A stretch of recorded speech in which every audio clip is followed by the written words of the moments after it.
Another day, another life, another vlog, and another recipe. Hello everyone, ito si Kulot na nangangamuhan dito sa Hong Kong. At gagawa tayo ng simpleng sushi at ito yung ating ingredients. Yung pipino, yung ating carrots, at syempre yung itlog.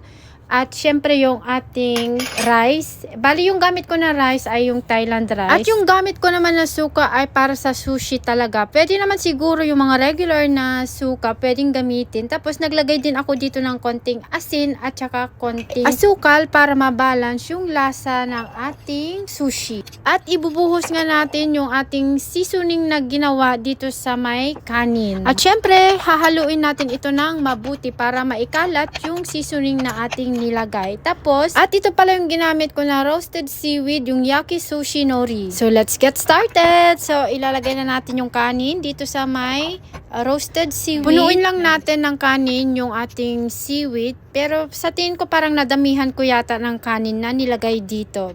Anyway, first try ko pa lang naman ito na gagawa ng sushi. Ewan ko ba kung sushi ba talaga to or kimbap. So, yung mga cucumber, yung ating carrots at saka itlog, bali nilagay ko na rito at eto na nga, iro-roll na natin itong ginawa natin na sushi. So ayan na, o diba? Ang ganda, ang cute.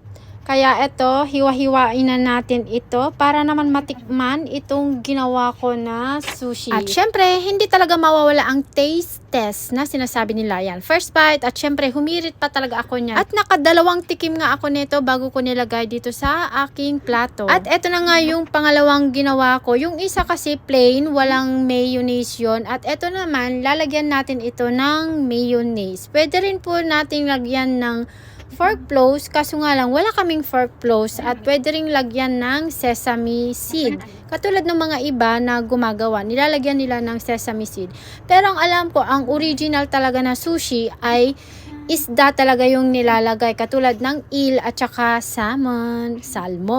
O, parehas lang naman yun, silent L. So, wag na kayong magreklamo kapag tinatawag naming salmon, yung isda. Kasi yung iba, kinokorek kami kung ano yung pronunciation ng salmon. Galit yarn, hindi joke lang, nagpapaliwanag lang po. So, ayan na, kakain na tayo ng ating ginawang sushi. So, dahan-dahan lang Kulot, ikaw lang naman ang kakain yan. Sa laki ng hiwa kasi ng aking ginawa, halos hindi ko na manguya. So, eto na, nakulayan na nga yung aking plano kasi puros drawing na lang nagagawa ako ng sushi.